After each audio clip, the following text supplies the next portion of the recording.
Good morning Davao, good morning Mindanao, good morning North, South, East, and West. This is Gilbert Lopez Martí-Cazzo for the headlines. Weather forecast. Easterlies affecting Mindanao. Local news. Livelihood aid for 4,600 Davao City beneficiaries.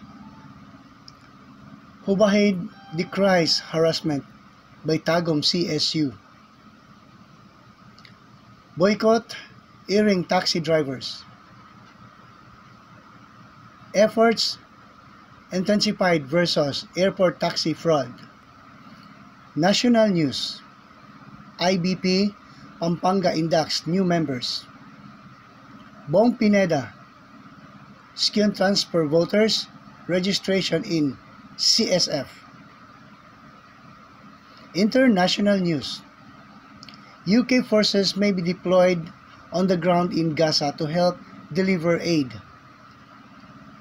Australian protests against violence against women after shopping center rampage. Entertainment news. Taylor Swift, Billie Eilish, and the album Comeback. Philippine bet Chantal Smith wins Miss Eco International 24 Best Evening Gown. Sports news. Benny Boatwright says decision to undergo naturalization process for Gilas a no-brainer. If I speak, there will be fire. Sala on Clough Row. Featured story. From ancient Egypt to Roman Britain, brewers are reviving beers for the past. Quezon Memorial Circle monument light up in Capamilya colors. Side stories. Trivia. Do you know that Davao City is known for its abundant fruit plantations?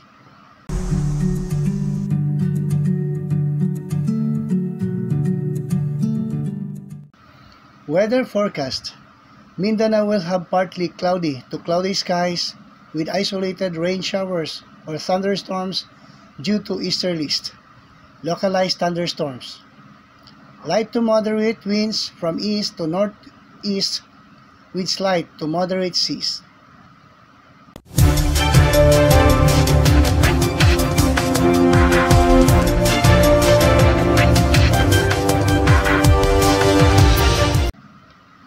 Local news.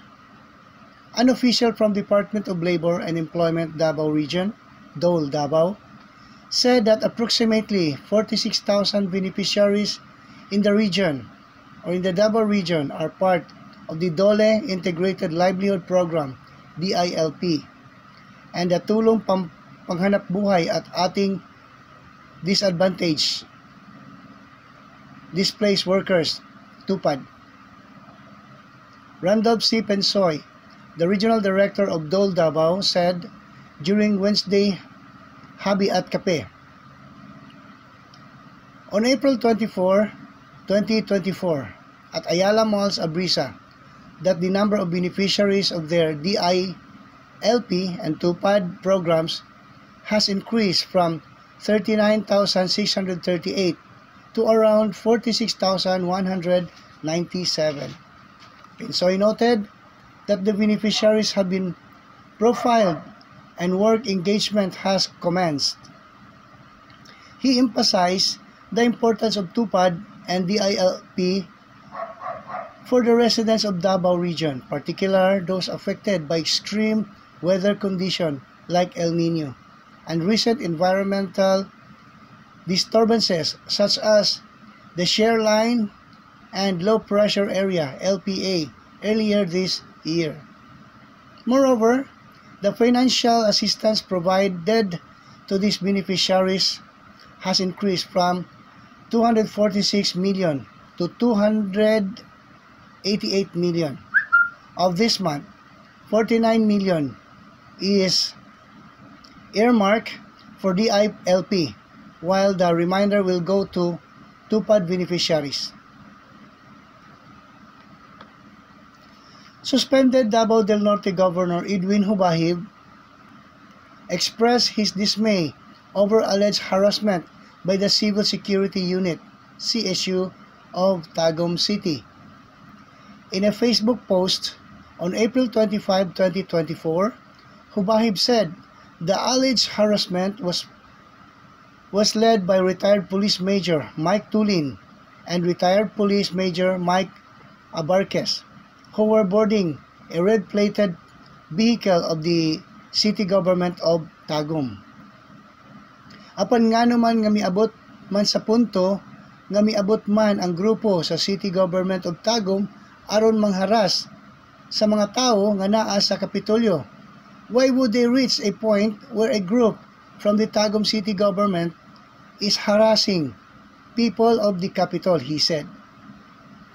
He said that Tulin and Abarquez employees of the local government unit LGU of Tagum were assigned as bodyguard to Tagum City Mayor Ray Uy, Ray Uy's son, acting Davao del Norte Governor Carlo Uyo Uy. He noted that Tulin and Abarquez were accompanied by 15 masked individuals. Nasorpresa pud ko sa presensya sa mga pulis nga misulod sa Kapitolyo nga walay dala nga written order. Naniid sa palibot ug murag naghulat sila sa posibleng commotion nga mahitabo nga mga kagubot.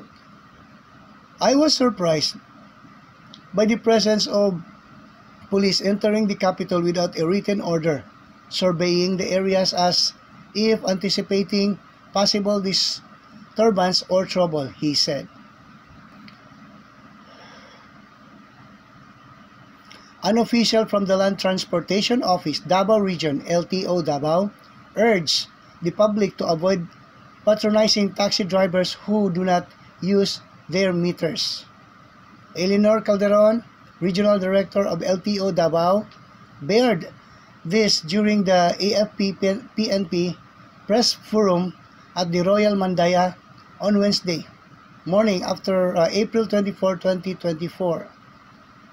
Maunang muhangyo lang ta sa mga pasahero nga ug muingon gani ang driver nga kontrata lang ta ma'am gikan diri padulong didto 150 then please manghangyo ko sa publiko ayaw mog sugot. We encourage all commuters not to agree if drivers insist on fixed price, such as saying, from here to there is 150, she said. She said that the taxi drivers are granted a franchise with a condition that they use their meters. She advised commuters to insist on metered fares if a driver demands a fixed rate. The Davao City Transport and Traffic Management Office, TTMO, has stepped up surveillance effort to combat taxi drivers' fraud at the airport. Recently, the Davao City Government, in partnership with the Land Transportation Franchising and Regulatory Board, LTFRB Davao, and the Civil Aviation Authority of the Philippines, CAAP Davao, launched an operation to strengthen enforcement of regulations and on unregistered taxi drivers at Davao International Airport. The objective is to curb incidents of extortion and other illegal activities perpetrated by dishonest taxi drivers, a frequent concern among airport passengers.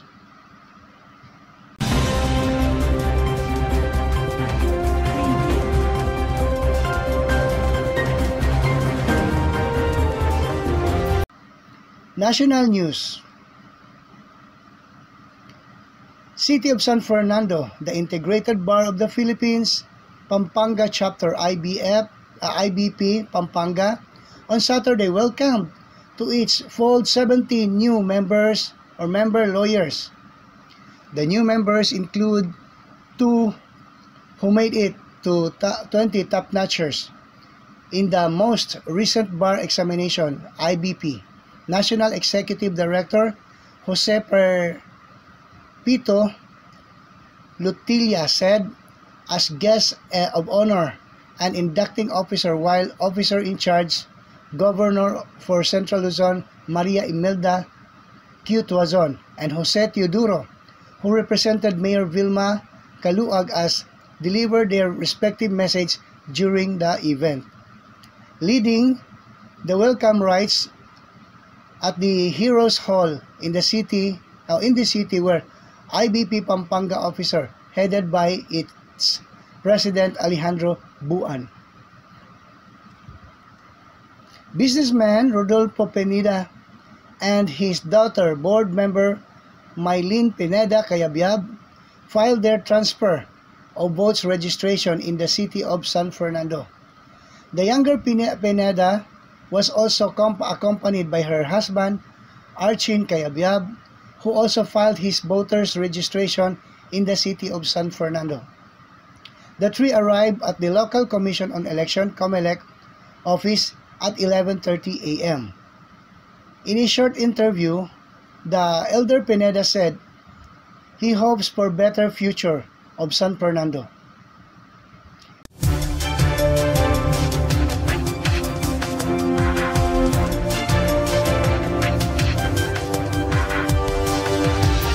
International news. British troops could be deployed on the ground in Gaza to help deliver aid via a new sea route, the BBC has learned. The U.S. has said no American forces would go ashore and an unnamed third party would drive trucks along the floating causeway onto the beach. The UK understood to be considering tasking British troops with this when the aid corridor opens next month.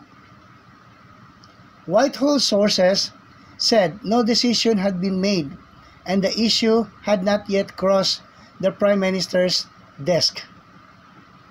The Ministry of Defense (MOD) and Israeli Army declined to comment. Britain has been closely involved in planning the seaborne aid operation, and Defense Secretary Grant Shapps said the UK continued to take a leading role in the delivery of the support in coordination with the US and other international allies. The possible role of British forces, known as wet boats by military planners, would see them drive trucks of landing craft onto the temporary causeway and deliver aid to a secure distribution area ashore. Rallies have taken place across Australia in response to a wave of recent violence against women. Demonstrators want gender-based violence to be declared a national emergency and stricter law put in place to stop it. Prime Minister Anthony Albanese said the issue was a national crisis. In Australia, a woman has been killed on average every 4 days so far this year. Organizer Martina Ferrara said, "We want alternative reporting options for victims, survivors to let them own their stories and own their healing and reporting journey. And we want the government to acknowledge this is an emergency action and take immediate action."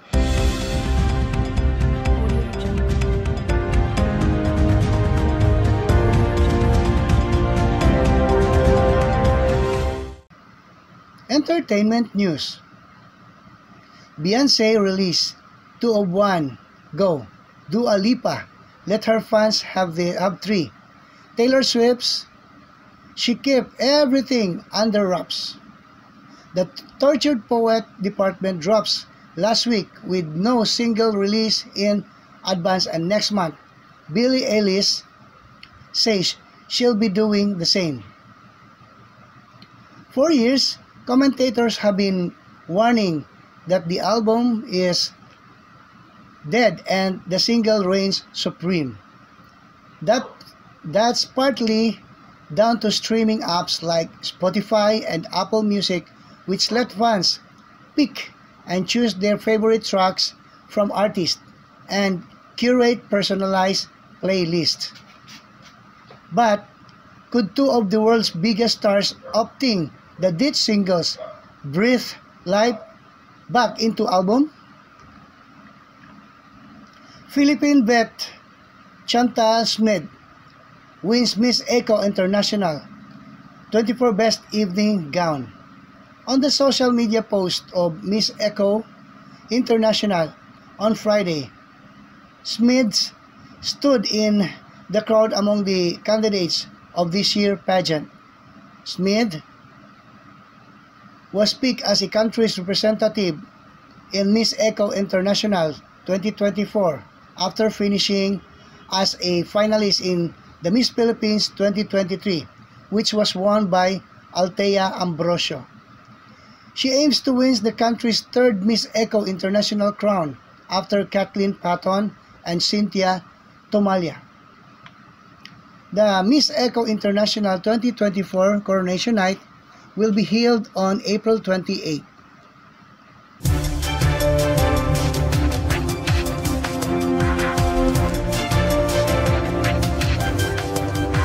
Sports news. San Miguel Benny Boatwright admitted that his decision to become part of the Gilas naturalized player pool didn't take long. Very easy decision, kind of a no-brainer. It was a no-brainer, said Boatwright during halftime of the match between San Miguel and Converge on Friday, April 19 in the PBA Season 48 Philippine Cup. It turns out that the prospect of playing for the Philippines was already brought up to him even before the Beermen lorded over the Commissioner's Cup at Magnolia's expense. It started with a couple player. They were mentioning it, Boatwright said, while keeping mums and their names. Liverpool forward Mohamed Salah said if he speaks, there will be a fire after he argued with manager Jurgen Klopp on the touchline during the 2-2 Premier League draw at West Ham. Salah seemed to clash with Klopp as he prepared to come on as the 79th minute substitute. Klopp said he would not disclose what the argument was about, but former Liverpool striker Peter Crouch said on TNT Sports that it doesn't look good for the club. Salah is a player who has started a majority of games for Liverpool and he will be fuming to be on the bench, Crouch said. But no one likes to see this between a manager and a key player.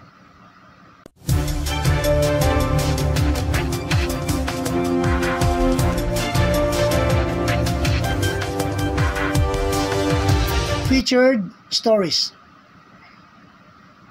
Beer archaeologists are paring back millennia to recreate brews from ancient Egypt, Greece, and Rome using ancient methods and ingredients.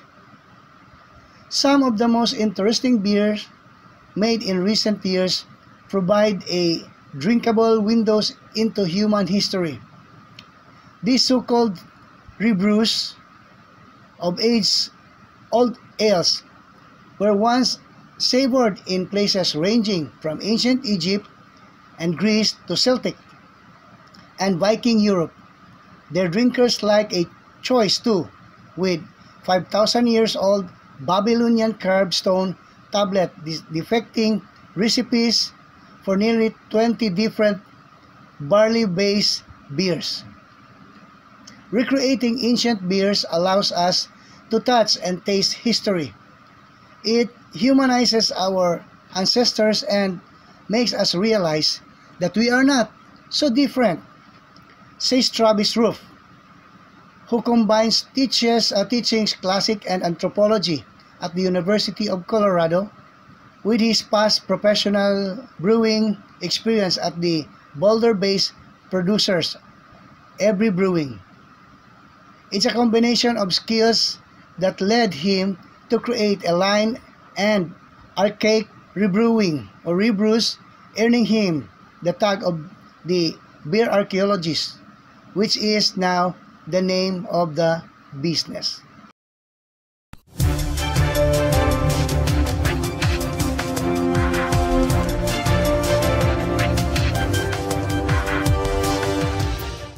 The Quezon Memorial Circle monument lights up in ABS-CBN colors during the Grand Capamilya Summer Fair in Quezon City on Saturday. ABS-CBN, along with the Quezon City government, offered various activities, services, and consultation in QMC for the network first fair since the COVID-19 pandemic. And for the side stories,